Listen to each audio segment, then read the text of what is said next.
previously on Cabbages and Gigglejuice. Kathy, an ambitious account manager working for Selwell's advertising agency, spotted George. And when George noticed Kathy, he didn't know what hit him.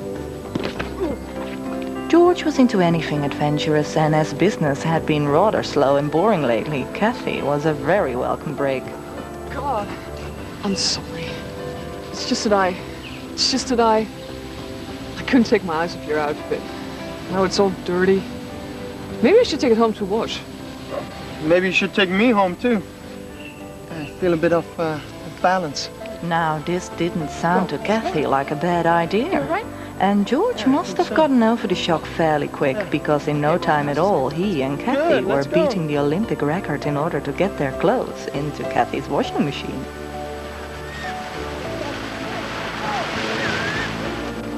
Mike once again tried to charm his way out of the piles of problems he created for himself. The last thing he needed was for Mrs. Jones to arrive unexpectedly. As director of all the Selwell advertising agencies in Europe, she had to check whether Mike was the right account director on the job in Holland. And she wasn't sure she liked what she thought he was doing. In fact, he only confirmed her suspicions when he offered her more than just the occasional boat trip. And, Mrs. Jones, you could bring your husband over next time, because this is my little surprise for you. Think of all the fun you two can have, like a second honeymoon. And you might even find you don't have time to visit us at Selwell's. Actually, Mr. Forsyth, me and my husband, we've just got divorced. Nick was at his wit's ends. He was running his advertising agency like a lumberman would run a china shop. Really, Nick, you're such a mess. Oh, I can't help it if you're so clean and tidy and organised.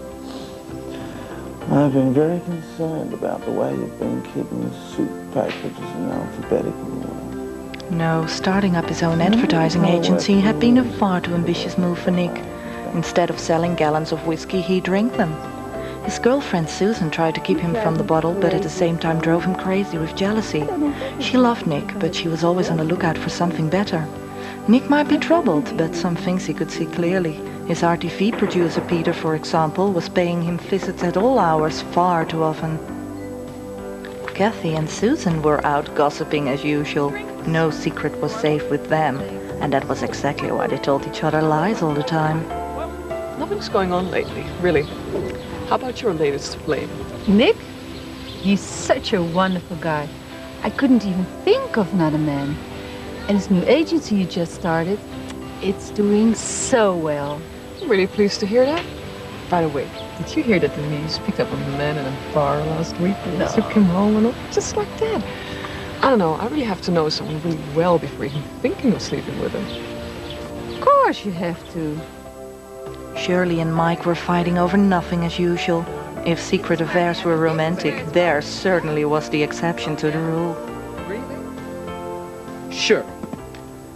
As long as we're not married yet, I decide where things are placed in my garden.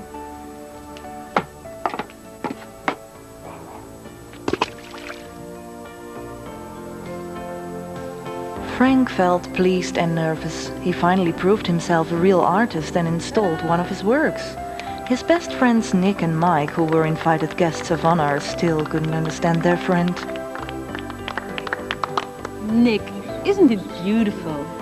Oh, Frank, look, I don't get it. I mean, come on, you could be making millions working for me. Instead, you lock yourself up for 9 months and this is what you come up with? Nick, money, money, money. That's what you think about it. Shirley was used to a lot of unexpected and pleasant situations. The way Mike carried on wheeling and dealing, pretending to be Selwell's well-respected account director, it wasn't very surprising. Mike made more enemies than friends. But Shirley decided to stick with him, as she had no intention to be an account secretary a minute longer than absolutely necessary. So she had her own little scheme. If only she'd known things would get this serious.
It's only me. You know I hate to leave when we are fighting, so I thought I'd sneak round the back and pay you a little visit. I'm the one that should be angry with you, you know. You promised to pay attention at work, so I have certified reasons to make you an account manager. Instead, you spend your energy fussing over the way I arrange my furniture. You never listen to what I tell you, and it's far too obvious if I promote someone who knows nothing about advertising, offends clients, and gets in late all the time. Everyone advises me to fire you, and if anyone ever finds out the only reason I'm giving you hundreds of second chances is because you're more than just my secretary, you'll be out of there in no time. Well, it's not easy being a secretary, with all those smart-ass wannabes treating me like dirt. Snappy old bags. You just don't want to commit yourself. You're the one who doesn't want to make a serious commitment. Well, you're in my bathroom. That's a start. I might be carrying something that's yours, too. Is this a bad joke? I sure hope it is. Well, it's for me to know and for you to find out. One day, one of your jokes will turn sour. And yours won't? Oops, got shaving cream on your cheek. Now, we can't have that when you have all these important meetings to go to, can we?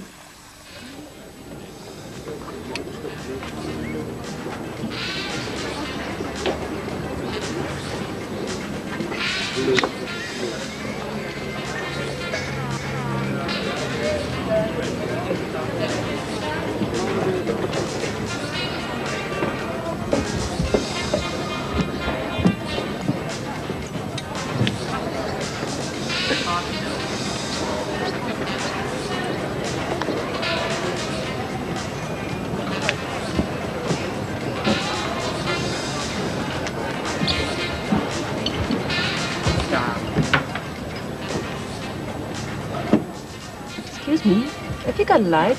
Sure.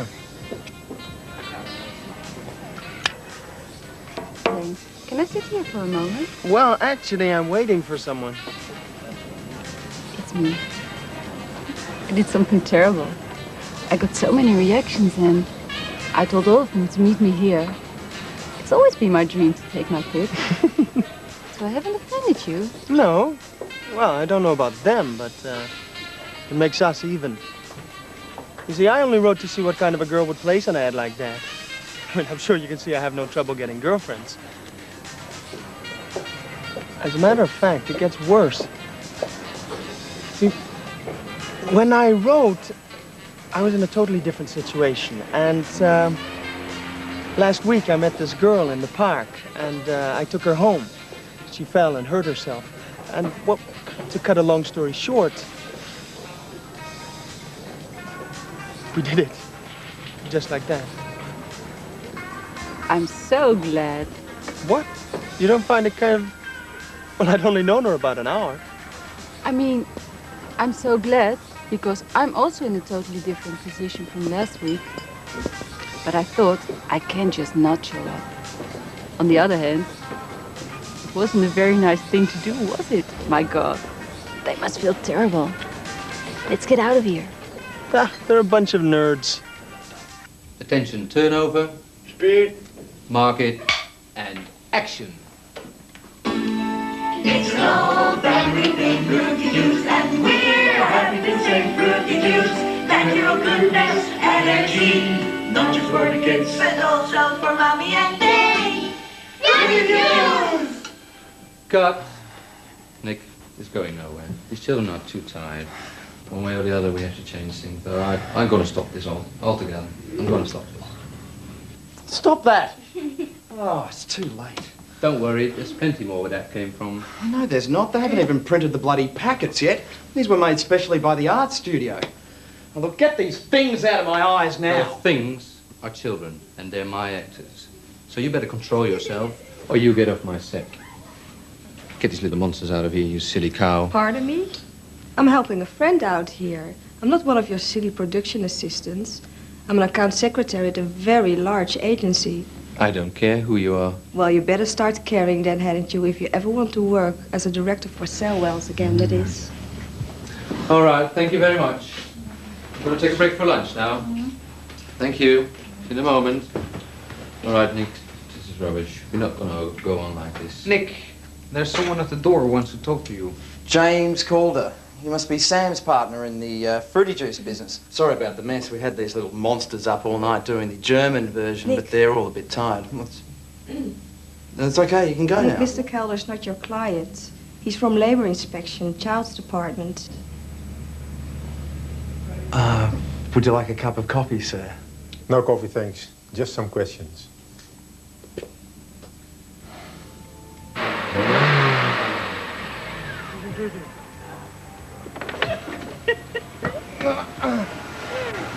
Taxi! And you know what I like about you most? You're such a responsible kind of guy. You may not look it, but you are. Well, it's because I don't think I can drive anymore, you see. I see you're right. It's not nice to have a woman walk you all the way home. Oh, but I think we're lucky if we can even manage that. I was so sure I saw a taxi. In your dreams. Never mind. You know, I really had a great day. Me too. Let's drink to that. And you know what's really funny? Normally I can't talk to men. I can see why. No. Just kidding. Bad joke. No, but seriously, I can't talk to women either. I always seem to disturb their emotions. Especially when we, you know what. That's the key to it all. Friends should never do, you know what.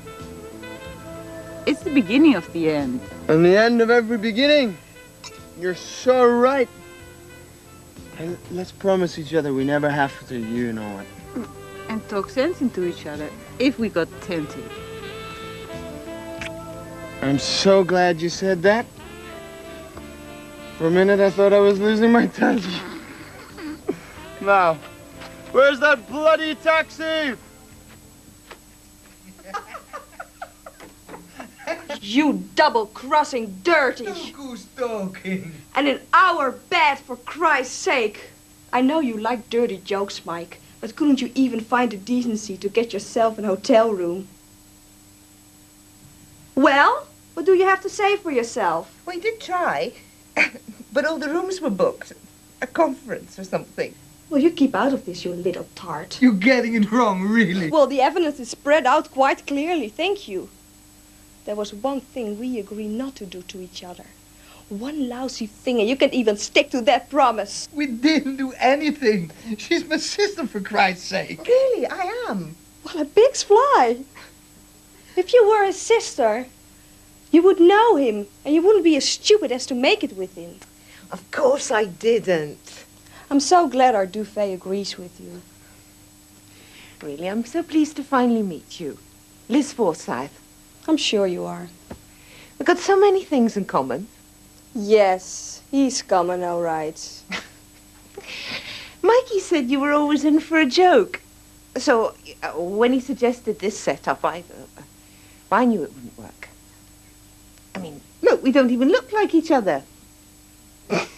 You fell for it, didn't you?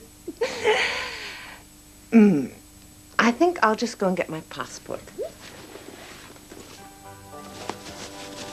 Maybe you don't understand. Mike, you should seriously think about becoming a stand-up comedian. I understand perfectly. My friend Nick has got himself into trouble again, and you two have come up with this fantastic idea to make me pay the price. But he needs that money to pay off his bank loan this month, Frank, and I can't do anything for him with a Jones woman looking over my shoulder. You got him into this, you get him out. It doesn't look to me like you're short of a few bob yourself. Well, my money's all tied up this month. So that's why I was saying, the hard work's done.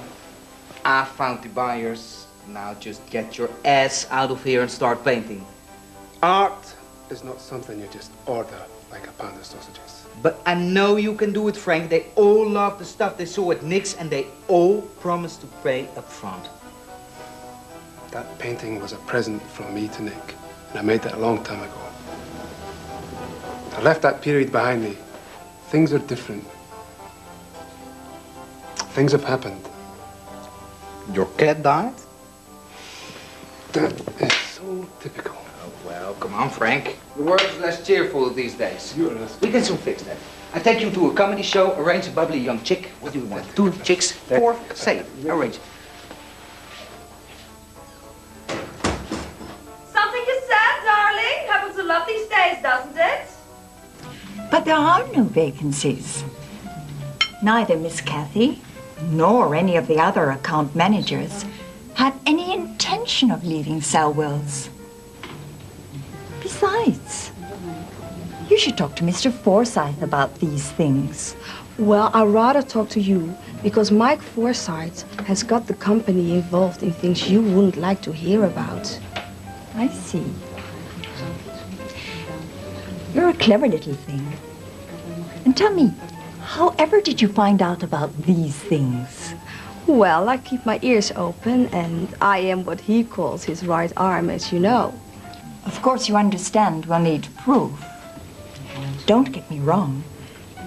Nothing would give me more pleasure than to see that little rat brought down to the sewer where he belongs.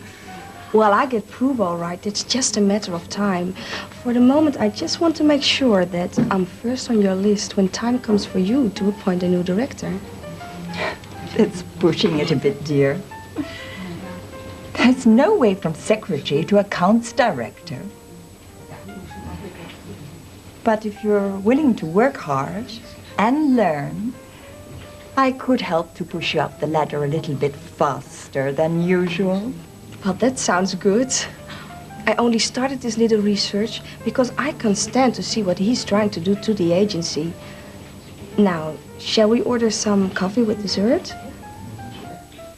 So you do agree it's a brilliant idea, just apart from one small detail. Frank, who has to come up with the goods, is not likely to do so. That's where you come in. He's your best friend and you can easily convince him to make those paintings. He just doesn't like me because he thinks I'm only in it for the money. Well, aren't you? Well, of course not. I just want to help you out of this nasty situation. Listen, mate, I don't mean to sound ungrateful or anything, but you're the one that got me into this in the first place. But, Nick, I got you one of Selwell's major accounts. Yeah, but you didn't tell me how much it was going to cost me before they start paying. Nick, you know I would have put some Selwell cash your way if it wasn't for this Jones monster turning up. If she hadn't, you wouldn't have had anything to worry about. Oh, but she did, and I do have something to worry about. Yes, and that's exactly why we'll have to go on with this plan of mine. If Frank doesn't start painting because you ask him nicely, then we'll have to push him a little. Push him a little? Yes, not physically, I mean. Emotionally.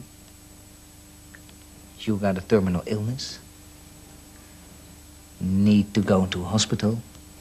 Well, let me work on it a bit. And I'll come up with a perfect story at your brunch tomorrow. Oh, I don't like it at all. It makes me feel sick.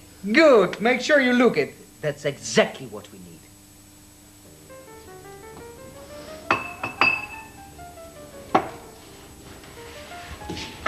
Really, Nick? You never told us why we had to have this silly brunch in the first place. Let's call it a business investment. Besides, it's my birthday. Well, you never told me that. I told you last year and the year before. I guess I got tired of telling you.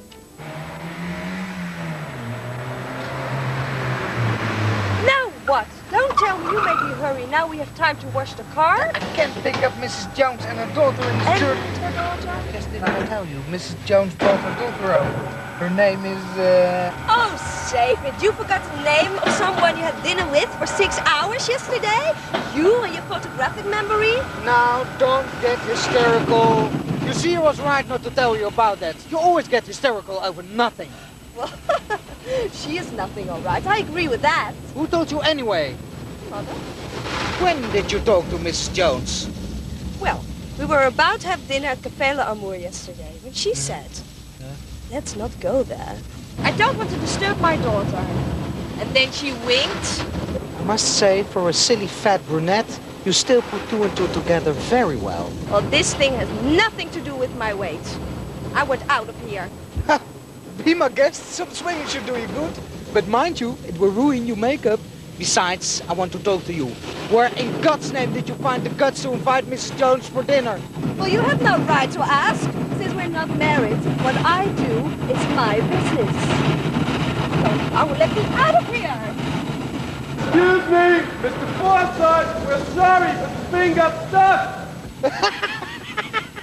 This is not funny. Let me out of here. I got claustrophobia. You do something. Pay him. Hello. There's nothing they can do, even if they want to. We have to wait here until they find a solution. Oh, I got it. I open the roof and I climb out. Oh, no, I don't you care won't. if I get Well, wet. stop it. I just I hope I can't be will with ruin. you a Stop second it. longer. Shirley, stop it. No, let me You go. don't stop it. Stop it. Hey, guys, have a look at this. Wait. Now you've done it. You've all overdone. The count director gets lucky with secretary. Quite funny. And you really think you can make up for your dirty hands with a clean car?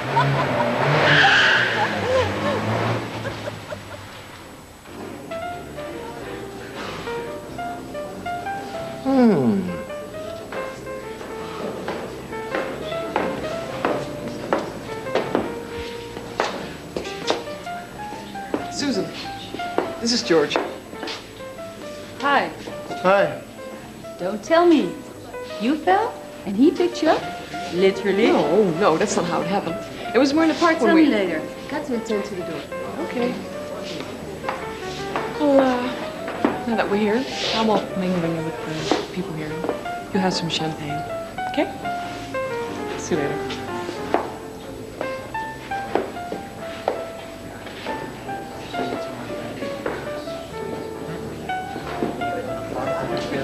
So you're Kathy's latest. Pleased to meet you, Mike Forsyth. George. Hey, George, you look a little bit lost. What business are you in?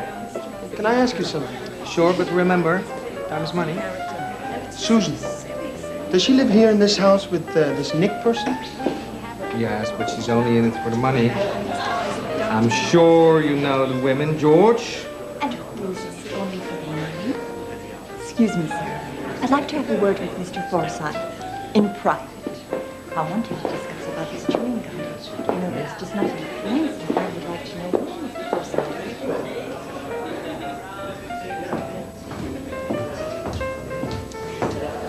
I heard you find yourself a new credit card to bring. Yeah, you should meet him. He's got looks and a yacht to go with it. So no need for you to still working for Selwell. Don't you think I don't know what you're up to? I'll make sure your little scheme won't work.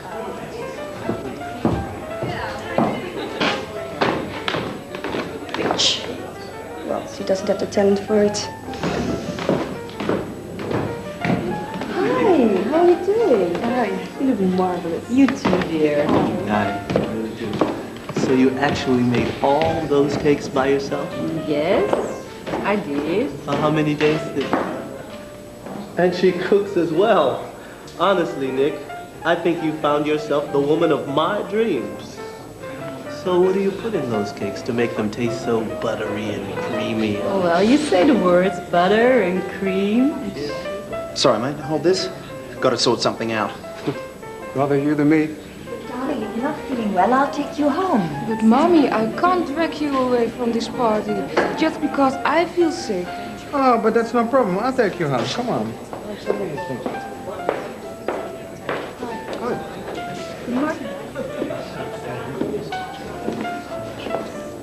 George?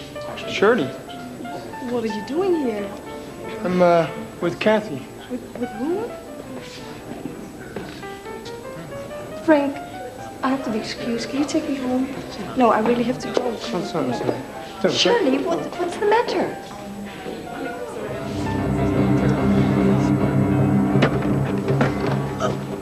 Look, I only brought you aside because I don't want to ruin this brunch. Let's be sensible. I haven't laid a finger on her, but if you want her to stay with you, you should start making an effort. Oh, that's enough. I'm sick of this. You want her, don't you? No. You want her. Stop it! Nick! Nick!